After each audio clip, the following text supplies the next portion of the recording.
Hello students, आप सभी का स्वागत है आपके अपने यूट्यूब चैनल एके क्लासेस पर। प्यारे बच्चों, इससे लास्ट वीडियो में हमने आपको क्लास 12 का चैप्टर नंबर 4 सारणिक को कंप्लीटली सॉल्व करा दिया था और वो चैप्टर आपका फिनिश हो गया था। बच्चों, आज इस वीडियो लेक्चर के अंदर हम कलन स्टार्ट करने जा रहे हैं, जो कि क्लास 12 का सबसे ज़्यादा इम्पोर्टेंट टॉपिक है बच्चा, कलन। इसके अंदर बच्चा 5 चैप्टर आते हैं और पेपर में ये पाँचों के पाँचों चैप्टर 44 नंबर के पूछे जाते हैं। यानी कि हम ये कह सकते हैं कि पूरे पेपर का लगभग 50% पोर्शन इन 5 चैप्टर से ही आने वाला है। ठीक है, तो आज आपका कलन, जो कि पूरे 12th मैथ का सबसे ज़्यादा इंपॉर्टेंट टॉपिक है, बिल्कुल जीरो लेवल से स्टार्ट हो रहा है बच्चा। ठीक है, तो जितने भी बच्चे हमारी इस वीडियो को देख रहे हैं, उन सभी बच्चों की ये जिम्मेदारी है कि वीडियो को सभी स्टूडेंट्स अपने क्लास के स्टूडेंट्स के साथ, अपने फ्रेंड्स के साथ, सभी के साथ शेयर करेंगे और लिंक सहित अपने स्टेटस पर भी लगाएंगे बच्चा। बाकी में अगर आप हमें सपोर्ट करते हैं तो ये सब जरूर कीजिएगा बच्चा। और कौन कौन ने किया है मैं बच्चा मेरे पर उसका स्क्रीनशॉट भी भेजिएगा। ओके बच्चों, चलिए तो बच्चा कलन का आज हम पहला चैप्टर स्टार्ट करने जा रहे हैं, सातत्य तथा अवकलनीयता, यानी जिसे हम अवकलन के नाम से भी जानते हैं। ये टॉपिक बच्चा बहुत इंपॉर्टेंट टॉपिक है। जब तक आप इस टॉपिक को नहीं समझेंगे, जब तक आप जो दूसरा टॉपिक है समाकलन, उसको नहीं समझ पाएंगे, क्योंकि समाकलन में पूरा का पूरा अवकलन का कॉन्सेप्ट यूज होता है, अवकलन के फॉर्मूले यूज होते हैं। तो अगर आपको अवकलन नहीं पता होगा, यानी कि सातत्य तथा अवकलनीयता नहीं पता होगा, तो आप समाकलन भी नहीं कर सकते हैं। यानी कि आपके जो 44 नंबर हैं वो बेकार हो जाएंगे। ठीक है बच्चा, क्योंकि इसके बाद एक चैप्टर और है, वो भी बेस्ड ऑन अवकलन ही है, डिफरेंशिएशन है बच्चा। ठीक है, उसके बाद आपका इंटीग्रेशन और उसके बाद 2 चैप्टर्स और, वो सब आपस में ही कनेक्ट हैं। यानी कि मेन है ये, स्टार्ट यहाँ से हो रहा है, ये आगे जाके हर जगह यूज होगा, तो आपको ये आना चाहिए। और अवकलन वैसे भी एग्जाम में भी इससे बहुत ज़्यादा क्वेश्चंस बनते हैं बच्चा। ठीक है, तो वीडियो को लाइक शेयर करना यार मत भूलिएगा। तो बच्चों, आज जो हम पढ़ेंगे वो पढ़ेंगे सातत्य तथा अवकलनीयता के बारे में। बेसिकली बच्चा, इस चैप्टर के अंदर हम 3 टॉपिक के बारे में डिस्कस करेंगे। एक तो सातत्य के बारे में, एक अवकलनीयता के बारे में, और एक कॉन्सेप्ट और है बच्चा सीमा, लिमिट, उसके बारे में। तो इन 3 चीज़ों के बारे में डिस्कस करेंगे, देन आपका चैप्टर फिनिश हो जाएगा। तो फिलहाल हम आज बेसिक के बारे में बात कर रहे हैं। जैसा कि आप जानते हैं कि हम हर चैप्टर का बेसिक कराते हैं, बिल्कुल जीरो लेवल से, क्या है, कैसे है, क्यों है, सारी चीज़ें बताते हैं बच्चा। ठीक है, तो फिलहाल इसके अंदर 3 टॉपिक है, सातत्य, अवकलनीयता और लिमिट। तो बच्चा पहले हम लिमिट को लेंगे, क्योंकि जो पहली एक्सरसाइज है आपकी 5.1 वो लिमिट से रिलेटेड है। ठीक है बच्चा, तो लिमिट के बारे में हम पढ़ेंगे थोड़ा सा, और लिमिट के बेसिक के बारे में समझेंगे। और बच्चा बेसिक वीडियो जरूर देखिएगा, इस चैप्टर की 2 से 3 वीडियो बेसिक की बन सकती हैं, क्योंकि टॉपिक बड़ा है। ठीक है, और समझना बहुत जरूरी है, क्योंकि 44 नंबर हमारे यहीं पर फंसे हुए हैं। अगर आपको बोर्ड में 44 नंबर चाहिए तो आपको इन 5 चैप्टर को क्लियर करना पड़ेगा, जो अब आज से स्टार्ट हो रहे हैं। ठीक है बच्चा, आपका 50% लगभग पेपर कंप्लीट हो जाएगा बच्चा, ये ध्यान रखिएगा। तो वीडियो को लाइक शेयर करना मत भूलिएगा। ओके चलो, तो फिलहाल हम यहाँ बात करेंगे सीमा के बारे में। सीमा, जिसे हम लिमिट के नाम से भी जानते हैं। क्या लिमिट? अब ये लिमिट होती क्या है बच्चा? तो देखिए, लिमिट को समझने के लिए हमें थोड़ा सा कॉन्सेप्ट समझना पड़ेगा। क्या है लिमिट? बोलते ना क्या यार, हर चीज की एक सीमा होती है, यानी लिमिट होती है। कहते ना, हर चीज की एक लिमिट होती है या सीमा होती है, तो वही लिमिट है ये बच्चा। ठीक है, उसके बारे में हम यहाँ पे बात करने वाले हैं। तो बेसिकली बच्चा, लिमिट को समझने से पहले देखिए एक चीज समझिए आप। जैसे मान लीजिए हमारे पास कोई बच्चा फंक्शन है, हमारे पास कोई फलन है, और उस फलन का किसी विशेष वैल्यू पर उसका हम मान निकालना चाहते हैं, किसी पर्टिकुलर वैल्यू पर उस फंक्शन का हम मान निकालना चाहते हैं। तो कैसे निकालते हैं, जैसे आइए समझते हैं। जैसे मान लीजिए मेरे पास एक फंक्शन है f(x) बराबर, ठीक है, और ये है x² + 2 अपॉन x + 5। ये एक फंक्शन है, या फिर आप यहाँ पे x + 2 भी कर सकते हैं। ठीक है, ये एक फंक्शन है, और इस फंक्शन का मैं पर्टिकुलर वैल्यू पर मान निकालना चाहता हूं, तो मैं कैसे निकालूंगा? कहेंगे सर बहुत इजी है, आपका वो पर्टिकुलर वैल्यू कौन सी है बस ये बता दीजिए। तो देखिए, सपोज पर्टिकुलर वैल्यू 2 है, तो x = 2 पर मैं इस फंक्शन की वैल्यू यानी मान निकालना चाहता हूं, तो कैसे निकालूंगा? कहेंगे सर बहुत इजी है। क्या करना है कि इस फंक्शन में x की जगह 2 लगा दो, इस फंक्शन का x इज इक्वल टू 2 पर मान आ जाएगा। तो करिए जरा, देखते हैं क्या आएगा। तो f x की क्या लगा दो, 2 लगा दो, तो लगा दिया भाई। यहाँ भी लगाइए 2 का square plus 2 upon 2 plus 2। Solve करिए जरा सर, तो 2 का स्क्वायर हो गया 4 प्लस 2 अपॉन 2 प्लस 2 4। तो फाइनली 4 और 2 6 अपॉन 4। इसको कैंसिल करिए, 2 3 जा 6, 2 2 जा 4। तो आपका जो मान है इस फंक्शन का x इज इक्वल टू 2 पर कितना आ गया, 3 अपॉन 2 आ गया सर। ऐसे निकालेंगे आप किसी फंक्शन का किसी पर्टिकुलर वैल्यू पर मान, ऐसे निकालते हैं। और भी निकाल सकते हैं, जैसे आप x इज इक्वल टू 3 रखना चाहें तो 3 पर भी इसका मान निकल सकता है। वो कैसे निकालेंगे, ऐसे निकालेंगे, x की जगह 3 लगा दो, तो f x की जगह हमने 3 लगा दिया, तो 3 का स्क्वायर प्लस 2 अपॉन 3 प्लस 2।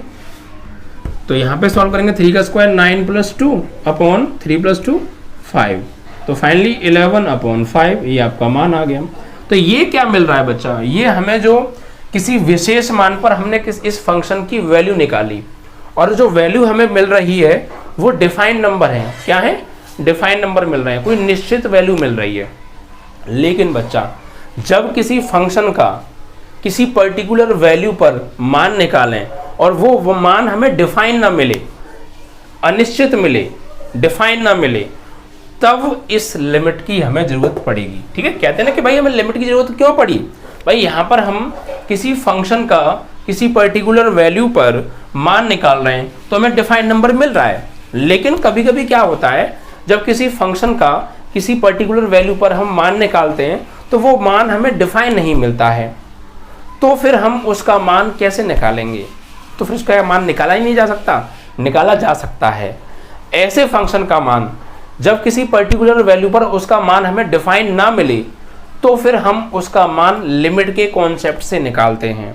तब हमें लिमिट की ज़रूरत पड़ती है। समझ में आया कि लिमिट की ज़रूरत कब पड़ती है, जब किसी फंक्शन का किसी पर्टिकुलर वैल्यू पर जो मान है वो डिफाइन ना मिले, डिफाइन ना मिले, परिभाषित मान ना मिले, तो उसका परिभाषित मान निकालने के लिए हमें लिमिट की ज़रूरत पड़ती है, लिमिट के कॉन्सेप्ट की ज़रूरत पड़ती है।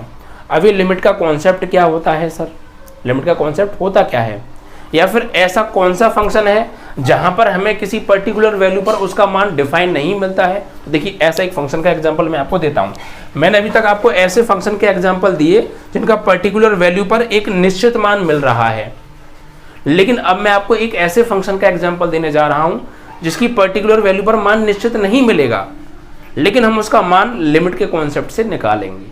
कैसे, और इसी के लिए लिमिट की हमें जरूरत पड़ी है बच्चा, वरना लिमिट की कोई जरूरत नहीं थी। ठीक है, देखिए कैसे, एग्जाम्पल समझिए। सपोज मेरे पास एक फंक्शन है f x is equal to x square minus 5 upon x minus 5, ये एक फंक्शन है। ठीक है, अब मैं इस फंक्शन का मान निकालना चाहता हूँ पर्टिकुलर वैल्यू 5 पर, x इज इक्वल टू 5 पर। तो कोई नहीं, कहेंगे सर बहुत ईजी है, करना क्या है, कुछ नहीं, x इज इक्वल टू 5 इस फंक्शन में लगा दीजिए। चलो लगाते हैं, जरा देखते हैं क्या आएगा।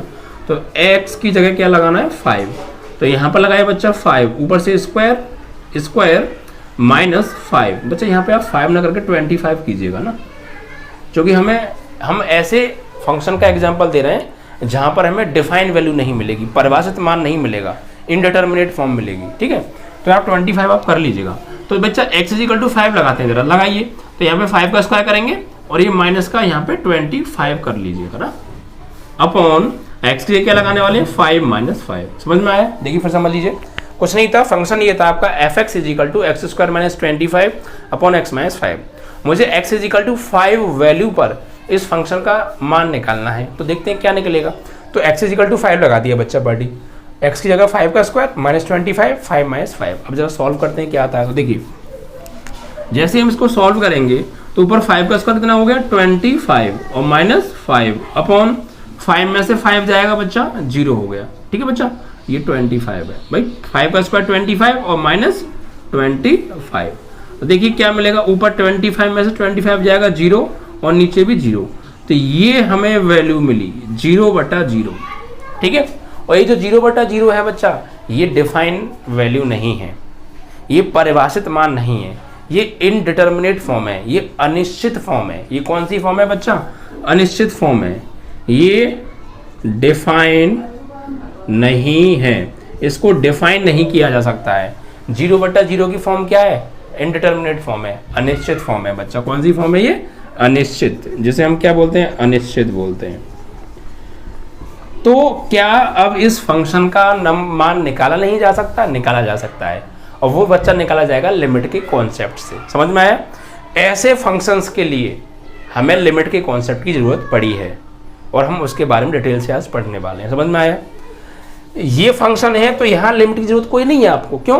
क्योंकि यहाँ पर किसी विशेष वैल्यू पर हमें डिफाइन नंबर मिल रहे हैं, लेकिन कभी डिफाइन नंबर ना मिले तो, और ऐसे ही क्वेश्चंस आएंगे एक्सरसाइज 5.1 के अंदर, ठीक है? वहां पर हमें फंक्शन की जो वैल्यू है वो डिफाइन नहीं मिलेगी अगर हम डायरेक्ट रखेंगे तो, ठीक है? तो फिर हमें लिमिट के कॉन्सेप्ट की जरूरत पड़ेगी, और उन सवालों को फिर हम लिमिट की मदद से निकालेंगे बच्चा, ठीक है? तो इस तरीके के फंक्शंस के लिए हमें लिमिट के कॉन्सेप्ट की जरूरत पड़ने वाली है आगे, ठीक है बच्चा? तो अब हम लिमिट का यहाँ पर कॉन्सेप्ट यूज करेंगे। आप कहेंगे सर लिमिट का कॉन्सेप्ट क्या कहता है, क्या होता है लिमिट का कॉन्सेप्ट? तो देखिए, लिमिट का कॉन्सेप्ट ये कहता है कि आपको जो x = 5 पर अनिश्चित मान मिल रहा है, इनडिटर्मिनेट वैल्यू मिल रही है, ठीक है? x = 5 पर ही तो मिल रही है, जो हमें जो मान मिल रहा है वो डिफाइन वैल्यू नहीं मिल रही है, डिफाइन नंबर नहीं है ये। तो डिफाइन नंबर किस पर नहीं है? ये 5 पर ही तो नहीं है ना। तो ये कॉन्सेप्ट ये कहता है बच्चा लिमिट का कि आप डायरेक्ट 5 मत रखो, भाई 5 पर ही तो हमें डिफाइन नंबर नहीं मिल रहा ना, तो आप डायरेक्ट 5 मत रखो। आप एक काम कीजिए, आप डायरेक्ट 5 ना रखकर 5 के कुछ आसपास के, कुछ लेफ्ट के, कुछ राइट के, कुछ नज़दीकी नंबर रख के देखो। आप डायरेक्ट 5 मत रखो, भाई 5 पर ही तो हमें डिफाइन नंबर नहीं मिल रहा है ना, तो आप 5 रखो ही मत। 5 के कुछ आसपास के नज़दीकी वैल्यू रख कर देखो, और चेक करो वहाँ पर हमें क्या वैल्यू मिल रही है। लेफ्ट से भी रखो, 5 से छोटे मान भी कुछ रख के देखो, और कुछ 5 से बड़े मान भी रख के देखो। कुछ लेफ्ट से रखो, कुछ राइट से रखो, और देखो कि उन वैल्यू को रखने पर जो फंक्शन की वैल्यू है वो किसी एक फिक्स नंबर की ओर जा रही होगी, वो फिक्स नंबर ही उसका मान होगा, ठीक है बच्चा? कैसे होगा आइए समझते हैं, जरा एग्जांपल लेते हैं। तो ये समझ गए आप? इतनी चीज़ समझ गया जो मैं समझाया, जितना मैं समझाऊंगा समझिएगा अच्छे से, क्योंकि बच्चा ये जो टॉपिक है ना अच्छे से समझ में नहीं आया था, बच्चा अच्छे बच्चे घूम जाते हैं यहाँ पे, ठीक है? इसलिए मैं आपको सिंपल से सिंपल तरीके से समझाने की कोशिश कर रहा हूँ, इसलिए मेरे साथ कनेक्ट जो रहिएगा, पूरी बातों को फोकस कीजिएगा, मेरे बोलने लिखाने सबको समझिएगा, हर चीज़ क्लियर होगी बच्चा, ठीक है? अब जैसे अब भाई हमने यहाँ पर ये देखा कि x = 5 पर इस फंक्शन की डिफाइंड वैल्यू नहीं मिल रही है, तो फिर अब इसका मान हम लिमिट के कॉन्सेप्ट से निकालेंगे। लिमिट का कॉन्सेप्ट क्या कहता है? मैंने भी आपको बताया कि आप डायरेक्ट 5 मत रखो, आप 5 के कुछ आस पास के मान रख के देखो, और वहाँ देखिए कि वो फंक्शन का जो मान है वो क्या आ रहा है। जैसे एक एग्जांपल लेते हैं, जैसे मान लीजिए कि आप, मैं यही रख देता हूँ कि हमारा फंक्शन क्या है, f(x) = x² - 25 अपॉन x - 5, यही तो हमारा फंक्शन है। अब लिमिट का कॉन्सेप्ट ये कहता है कि आप यहाँ पर x की जो वैल्यू है वो डायरेक्ट 5 मत रखो, x = 5 आप डायरेक्ट मत रखो। आप क्या करो ये समझिए, आप देखिए यहाँ पर आप ऐसा करिए, यहाँ पर ये आपका फंक्शन f(x) और ये x, तो लिमिट का कॉन्सेप्ट ये कहता है कि आप डायरेक्ट 5 मत रखो, डायरेक्ट 5 मत रखो। जैसे आपको 5 रखना है तो 5 मत रखो अभी। अब आप जो 5 के लेफ्ट की ओर से यानी बाईं ओर से कुछ वैल्यू रखो, और कुछ वैल्यू दाईं ओर से रखो, कुछ वैल्यू रखो लेफ्ट से और कुछ वैल्यू रखो राइट से। कैसे? जैसे लेफ्ट साइड से 5 से छोटी वैल्यू रख के देखो, जैसे 1 रख दो, 2 रख के देख लो, 3 रख के देख लो, और उन वैल्यूओं को रखते रखते 5 के नज़दीक तक आओ। जैसे 1 रख के देखो, फिर 2 रख के देखो, फिर 3 रख के देखो, फिर 4 रख के देखो, फिर 4.9 रख के देखो, मतलब 5 के नज़दीक तक आओ। ऐसे ही कुछ वैल्यू राइट से रख के देखो, 8 रखो, 7 रखो, 6 रखो, फिर 5 पॉइंट समथिंग रखो, मतलब 5 के नज़दीक तक आओ, और फिर देखिए कि उन वैल्यूज़ पर जो फलन का मान है वो कोई निश्चित नंबर की ओर बढ़ रहा है। अगर वो निश्चित नंबर की ओर बढ़ रहा है तो वही मान उस वैल्यू पर उस फंक्शन की लिमिट का मान होगा। कैसे? समझिए, जैसे मैं यहाँ पे डायरेक्ट वैल्यू नहीं रख रहा हूँ, ठीक है? मैं डायरेक्ट वैल्यू नहीं रख रहा हूँ, मैं क्या कर रहा हूँ, डायरेक्ट 5 ही रख रहा हूँ। 5 की लेफ्ट की ओर से कुछ छोटी वैल्यू रख के देखूंगा इस फंक्शन में। जैसे मैंने x = मान लीजिए 1 रखा इसमें, तो क्या आएगा? तो देखते हैं जरा। भैया हमने जब हम 1 रखा, देखिए यहाँ पे साइड में हम कैलकुलेशन करेंगे, ठीक है। तो हमने यहाँ पे 1 रखा F1, तो क्या आएगा 1 का स्क्वायर माइनस 25 अपॉन 1 माइनस 5। तो फाइनली कितना हो गया ऊपर 1 माइनस 25 यानी माइनस 24। और यहाँ पर अब क्या आएगा बच्चा माइनस के 4, इससे ही कट जाएगा 4 6 24। तो कितना आ रहा है 6 वैल्यू आ रही, कितनी आई 6 आई, ठीक है। आप कहेंगे सर 2 रख के देखना जरा, 2 रख के देखो, तो 2 रख के देख लेते हो जरा, या फिर 2 ना रखना चाह रहे हैं आप 3 रख के देखो। मतलब आप 5 से छोटी वैल्यू रखो और रखते रखते 5 के नजदीक तक जाने की कोशिश करो। तो हमने 1 रख के देखा तो कितना आ रहा है 6 आ रहा है, ये तो 6 तो डिफाइंड नंबर मिल रहा है हमें। अब सर 3 रख के देखो या 2 रख के देखो, तो चलो 3 रख के देख लेते हैं। x इज इक्वल टू 3 रख के देखते हैं जरा, 3 रख के देखते हैं तो फंक्शन की वैल्यू क्या आएगी। तो 3 रखा f x की जगह 3, तो 3 का स्क्वायर माइनस 25 अपॉन 3 माइनस 5। तो बच्चा 3 का स्क्वायर 9 माइनस 25 अपॉन 3 में 5 जाएगा माइनस 2। तो कितना आएगा बच्चा यहाँ पे माइनस के 16 और माइनस के 2, तो 2 8 16। तो अब क्या 8 आ गया सर जी, कितना आ गया 8 आ गया, वेरी गुड। तो हमने क्या देखा 1 रखा तो 6 आ रहा है, ठीक है, यहाँ पे 8 आएगा बच्चा, है ना। 1 रखा हमने तो आई वैल्यू फंक्शन की 6, 3 रखा तो वैल्यू आई 8, और नजदीक जाए 5 के हमें 5 नहीं रखना, 5 के जितने नजदीक जा सको उतने नजदीक से नजदीक नंबर रखो, बट 5 मत रखो। समझ में आया। जिस वैल्यू पर हमें अनिश्चित फलन का जो मान है वो अनिश्चित मिल रहा था, x इज इक्वल टू 5 पर इस फंक्शन का मान हमको अनिश्चित मिल रहा था, तो आप x इज इक्वल टू 5 मत रखो, उससे कुछ छोटे कुछ बड़े मान रखे देखो, और रखते रखते 5 के नजदीक तक जाओ, 5 के बिल्कुल नजदीकी वाला नंबर रखे देखो, वहां तक जाओ, ठीक है। तो जैसे अब हम मान लीजिए 4 रखते हैं, क्या रखते हैं 4 रख के देखते हैं तो क्या आएगा। हमने यहाँ पे रखा 4, तो f x की जगह 4, तो यहाँ 4 का स्क्वायर माइनस 25 अपॉन 4 माइनस 5, तो 16 माइनस के 25 बटे 4 माइनस 5, तो 1 आएगा वो भी माइनस का, तो यहाँ पे आएगा माइनस के 9 बटे माइनस का 1 कट जाएगा, फाइनली प्लस के 9 आ जाएगा, कितना प्लस के 9। तो भैया कितना आ गया 9 आ गया। तो हमने देखो क्या हुआ, जैसे जैसे हम 5 की ओर बढ़ रहे हैं वैसे वैसे जो फलन का मान है वो भी किसी विशेष वैल्यू की ओर बढ़ रहा है। 6 था, फिर 8 हो गया, फिर 9 हो गया। तो जैसे जैसे आप एक अंदाजा लगा पा रहे होंगे, जैसे जैसे हम 5 की ओर जा रहे हैं तो ये वैल्यू भी लगभग लगभग 10 की ओर जा रही है। देखो पहले 6 थी, फिर 8 हो गई, फिर 9 हो गई, अब 4 रख दिया। अब 4 के बाद 4 और 5 के पास और कोई नजदीकी नंबर रख के देखो। भाई 4 के बाद डायरेक्ट 5 नहीं रखिए आप, 4 के बाद आप रखो 4.9 रख के देखो, 4.9। भाई 4.9 क्या है 5 के बिल्कुल नजदीक वाला जो नंबर हो गया लगभग लगभग। भाई अब 0.1 और इसमें ऐड कर देंगे तो ये 5 हो जाएगा। तो हमें 5 तो रखना ही नहीं है, क्योंकि 5 पर तो हमें अनिश्चित मान मिल रहा है ना। मैंने क्या कहा 5 के बिल्कुल नजदीकी वाला नंबर रख के देखो, तो हम 4.9 रख के देख रहे हैं, ये 5 के नजदीकी नंबर है, तो 4.9 रख के देखना जरा भाई कितना आएगा। तो 4.9 आप यहाँ पे रख के देखिए जरा, तो 4.9 यानी कि x 4.9 रख के देखिए, तो यहाँ पे हम 4.9 का स्क्वायर हो जाएगा, ठीक है, माइनस के 25 अपॉन 4.9 माइनस 5। तो वैसे इसका जो आपका स्क्वायर होगा ये होगा 2409, है ना, इतना ही तो होगा ना, 2401 होगा, और पॉइंट लगेगा आपका इतना 2.401, क्योंकि 49 का स्क्वायर जो होता है वो 2401 होता है, वरना आप चेक भी कर सकते हैं 49 का 49 में गुणा कर लो, ठीक है। 9 निम 81, 9 चौक 36 और 8 44, 44 का 44 आएगा, फिर 4 निम 36 और 4 चौक 16 और 3 19 हो गया। जोड़ना जरा 1 10 9 4 13 और 1 हासिल 14 और 1 और 1 2 2401, यस 2401।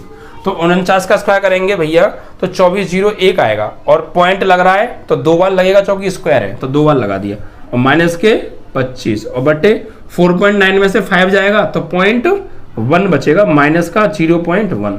ऊपर से घटाओ बच्चा, तो 25.00 इसको कर सकते हैं।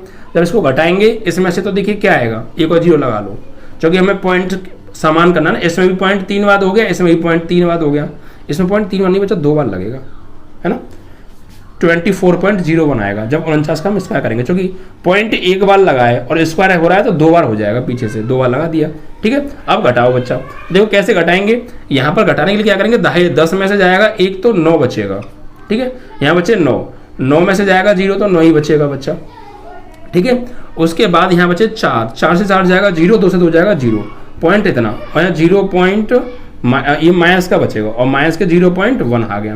तो बच्चा आप इसमें डिवाइड करेंगे, जब इससे आप इसमें डिवाइड करेंगे, सॉल्व करेंगे आप इसको, तो देखिए पॉइंट्स हटा लीजिए, आप ऐसा कर लीजिए, माइनस से तो माइनस कट जाएगा और पॉइंट जब 1 से भाग देंगे तो ये पॉइंट जो है ना आपका इधर आ जाएगा, एक स्थान लगभग 9.9 आ जाएगा, 9.9 आ जाएगा, ठीक है। क्योंकि ऊपर 2 बात है, नीचे 1 बात है, तो 1 पॉइंट से 1 पॉइंट घट जाएगा, 1 पॉइंट बचेगा यहाँ पर, तो 9.9 आएगा लगभग। तो आप देखिए यहाँ पे क्या मिला हुआ आपको, जैसे ही आपने 4.9 रखा तो जो वैल्यू है वो 9.9 आ गई, ठीक है। अब ये तो हमने रखी लेफ्ट से वैल्यू, किधर से रख के देखी है, ये हमने लेफ्ट साइड से रख के देखी है।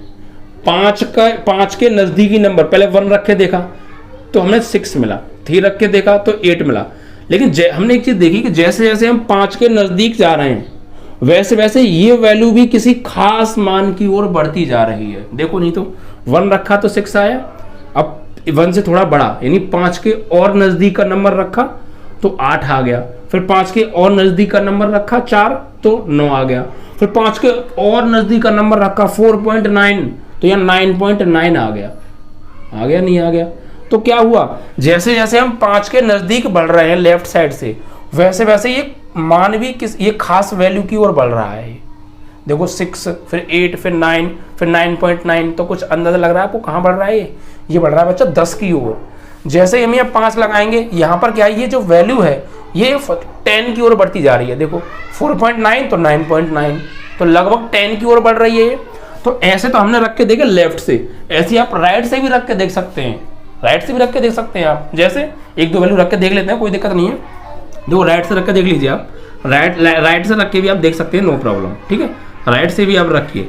जैसे मान लीजिए मैंने राइट से रखा, सपोज मैंने रखा आपको 8 रखा, यहाँ पे क्या रखा 8, भाई 5 के पास जाना है मुझे, तो कुछ मान तो मैंने रख रहा हूँ लेफ्ट से और कुछ रख रहा हूँ राइट से, यानी लेफ्ट साइड से हमने रखा 1 रखा, 3 रखा, 4 रखा, 4.9 रखा। ऐसे आप लेफ्ट से रखते हुए 5 के पास आओ, 8 रख के देखो, 7 रख के देखो, 6 रख के देखो, ठीक है, लगभग इसके नज़दीक आओ, तो ये खास मान भी जो है एक इसी वैल्यू की ओर बढ़ता हुआ आएगा। वरना देखो रख लेते हैं, अभी तो हटा दें हम, ये हटा देते हैं हम, कोई दिक्कत नहीं है। यहाँ पे समझ में तो आ रहा है ना आपको, मैं जो समझाने की कोशिश कर रहा हूँ बच्चा, पूरा कॉन्सेप्ट समझा रहा हूँ, ध्यान से समझिएगा बस, ठीक है। जैसे अब मैं रखता हूँ बच्चा लगभग 8 रख के देखता हूँ, तो f(x) की जगह 8, तो यहाँ 8 का स्क्वायर माइनस 25 और 8 माइनस 5, तो ये हो गया 64 माइनस 25 बटे 8 में से 5 जाएगा तो 3 आ गया। तो घटाओ बच्चा, 64 यहाँ 25 तो कितना आएगा बच्चा, यहाँ पे 14 से 5 जाएगा, तो 14 से 5 जाएगा तो आपको बचेगा 9, और यहाँ 5 से 2 जाएगा तो ये बचेगा आपका 3 बटे 3, 3 से भागो 3 एकम 3, 3 तिया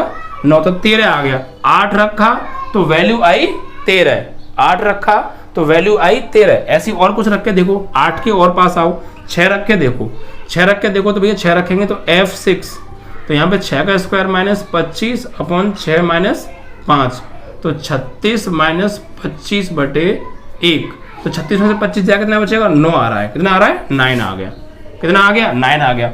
और नज़दीकी नंबर रखे आप देख सकते हैं, तो आप भी यहाँ पे देखिए एक चीज़ देखिए, हमने 8 रखा तो 13, 6 रखा तो 9, अब 5 के और नज़दीक का नंबर मैं कोई रखूँगा तो वो और 9 पॉइंट समथिंग आएगा नहीं आएगा।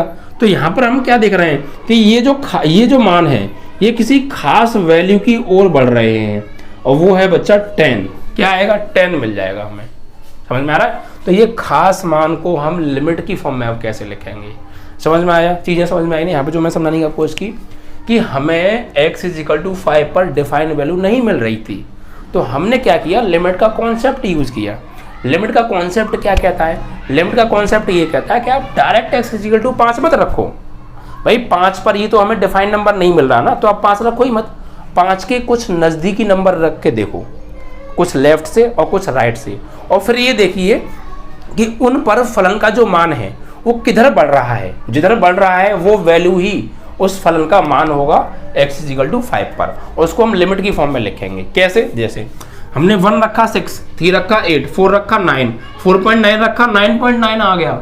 ऐसी कुछ इधर से रख के देखिए, आप 7 रख के देखते, 8 रख के देखते, 6 रख के देखा 13, 9, तो देख ये भी क्या है, ये भी 10 की ओर बढ़ रहा है और ये भी 10 की ओर बढ़ रहा है, तो यही है उस फलन का मान x इजिकल टू 5 पर लिमिट के कॉन्सेप्ट से। अब इसको लिमिट की फॉर्म में कैसे लिखेंगे, देखिए इसको ऐसे लिखेंगे, लिमिट की फॉर्म में ऐसे लिखेंगे, limit x tends to 5, limit x tends to 5 fx is equal to 10, fx is equal to 10, इसे ऐसे लिखेंगे। अब ये मतलब क्या है भैया, ये जो वैल्यू हमने निकाली है ये लिमिट के कॉन्सेप्ट से निकाली है, डायरेक्ट नहीं निकाली है। डायरेक्ट तो हमें क्या मिल रही थी, अनिश्चित वैल्यू मिल रही थी, और जब किसी फलन की किसी विशेष वैल्यू पर अनिश्चित मान मिलता है तो फिर उसका मान हम डायरेक्ट ना निकाल के लिमिट के कॉन्सेप्ट से निकालते हैं। कैसे निकालते हैं, ऐसे निकालते हैं, और देखो ये निकल के आया। तो ये इस फंक्शन का मान है 10, किस पर, लिमिट x टेंस टू 5 पर। इसे पढ़ते क्या है बच्चा, इसे हम पढ़ते हैं लिमिट शॉर्ट में लिखते हैं LIM, मतलब लिमिट हो गया ये, ठीक है। Limit x tends to 5, x tends to 5, इसका मतलब क्या है, लिमिट x टेंस टू 5 का मतलब ये है, या x गोज टू 5 भी बोल सकते हैं इसे, x गोज टू 5 भी बोल सकते हैं। इसका मतलब क्या है, इसका मतलब बच्चा ये है कि हम x की जो वैल्यू है हम 5 के नजदीक जा रहे हैं। हम x टेंस टू 5 का मतलब ये है कि हम 5 के नजदीक जा रहे हैं। समझ में आया, फिर बोल रहा हूं, x टेंस टू 5 का मतलब ये है, या x गोज टू 5 का मतलब ये है कि हम 5 की ओर जा रहे हैं धीमे धीमे करके। जैसे हम धीमे धीमे रखते हुए 5 की ओर आ रहे थे ना, कुछ इधर से रखते हुए 5 की ओर आ रहे थे, तो इसका मतलब है लिमिट x टेंस टू 5 का मतलब है कि हम 5 की ओर जा रहे हैं धीमे धीमे। ठीक है बच्चा, ये है इसका मतलब, और इस तरीके से हमने इसकी वैल्यू निकाली। तो ये था बच्चा लिमिट का कॉन्सेप्ट। आपको समझ में आया, चीजें क्लियर हुई ना, किस तरीके से हमें करना है। अगर हमें किसी मान पर फंक्शन की जो लिमिट की वैल्यू है वो डिफाइन नहीं मिल रही है, तो हमें बस यही करना है कि डायरेक्ट उस वैल्यू को मत रखो जिस पर जो है डिफाइन नंबर नहीं मिल रहा है, उसके कुछ लेफ्ट से उसके नज़दीकी मान रखते हुए आओ, कुछ राइट से नज़दीकी मान रखते हुए आओ, उसको मत रखो जिस पर डिफाइन नहीं मिल रही है। कुछ लेफ्ट से रखो, कुछ राइट से रखो, और उसके नज़दीकी नंबर रखते हुए आओ, तो आप देखेंगे कि उस फलन का मान है वो किसी विशेष वैल्यू की ओर बढ़ रहा है, तो वही उस फंक्शन की लिमिट की वैल्यू होगी उस पर्टिकुलर वैल्यू पर। ठीक है, इस तरीके से निकालेंगे। तो ये था बच्चा लिमिट का कॉन्सेप्ट, और इसीलिए हमें लिमिट की जरूरत पड़ी, वरना लिमिट की कोई जरूरत नहीं थी हमको निकालने के लिए। ठीक है, तो ये चीज़ आपको क्लियर हो गई। अब थोड़ा सा एक चीज़ और समझ लेते हैं इसी में। जैसे मान लीजिए कि हमारे पास कोई फंक्शन है, ठीक है, कोई फंक्शन है, और उस फंक्शन की हम लिमिट निकालना चाहते हैं, तो और हमें साफ साफ दिख रहा है कि हम कोई एक इसमें निश्चित मान लगा देंगे तो हमें उस फंक्शन की वैल्यू मिल जाएगी, तो क्या उसे हम लिमिट की फॉर्म में लिख सकते हैं। जैसे मान लीजिए कि हमारे पास कोई फंक्शन है fx, ठीक है, और x² + 2 x - x + 5 कुछ भी एक ये फंक्शन है, और हमें यहाँ पे साफ साफ दिख रहा है कि क्या मैं इसको अगर x = मान लीजिए इसमें 3 रखूंगा तो इस फलन का मान मुझे मिल जाएगा, आराम से आसानी से मिल जाएगा।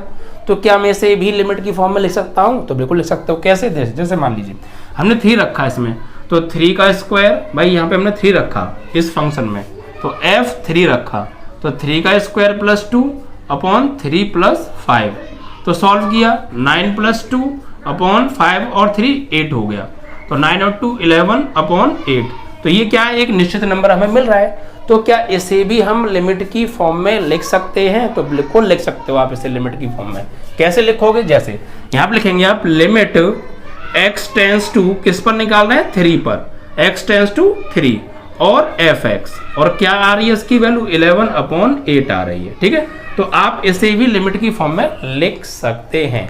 यानी अगर किसी फंक्शन पर हमें साफ साफ दिख रहा है कि इस पर हमें एक निश्चित मान मिल जाएगा, तो हम उसे भी लिमिट की फॉर्म में लिख सकते हैं। यानी कि इस फंक्शन का x = 3 पर जो मान आ रहा है वो बराबर होगा इस फंक्शन की x = 3 पर लिमिट की वैल्यू के। ठीक है, लेकिन बच्चा कभी कभी क्या हो कि हमें किसी फंक्शन पर ये साफ साफ ना दिख रहा हो कि इस वैल्यू पर इस फंक्शन का जो मान है वो डिफाइन मिलेगा या नहीं मिलेगा। यहाँ तो हम सीधे हमें दिख रहा था कि डिफाइन नंबर हमें मिल जाएगा, लेकिन कभी कभी हमें ना पता कर पाए, हमें ना दिख पाए कि डिफाइन नंबर मिलेगा या नहीं मिलेगा, असमंजस की स्थिति में हो, तो क्या करेंगे, तो फिर बच्चा हम एक लिमिट के कॉन्सेप्ट का यूज करेंगे। और उसमें बच्चा फिर आपकी 2 टाइप की लिमिट्स आ जाती हैं। उसमें फिर आपकी बच्चा 2 टाइप की लिमिट्स आ जाती हैं। कौन कौन सी, एक तो आएगी बच्चा आपकी वाम पक्ष सीमा, वाम पक्ष सीमा, जिसे हम left hand limit, left hand limit, और एक होती है बच्चा दाएं पक्ष सीमा, दाएं पक्ष सीमा, जिसे हम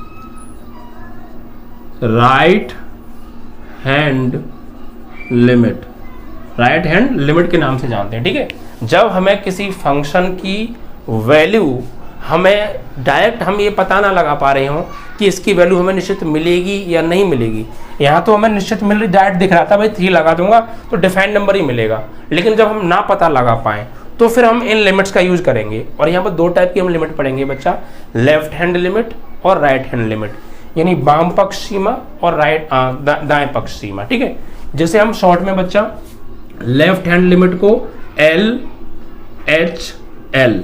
लेफ्ट हैंड लिमिट के नाम से जानते हैं, और दाएं पक्ष सीमा को RHL, राइट हैंड लिमिट के नाम से बच्चा हम जानते हैं। ठीक है, अब ये होता क्या है, इसको किस फॉर्म में लिखा जाएगा, तो देखिए LHL, LHL का मतलब क्या है, देखिए यहाँ पे मैं लिखूंगा LHL, LHL को हम कैसे लिखेंगे, LHL को लिखेंगे लिमिट।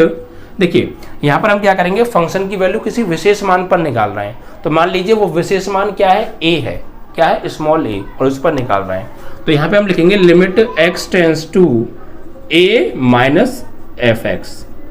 ठीक है, a माइनस fx, और RHL का मतलब क्या है, RHL को कैसे लिखेंगे, limit x tends to a plus fx।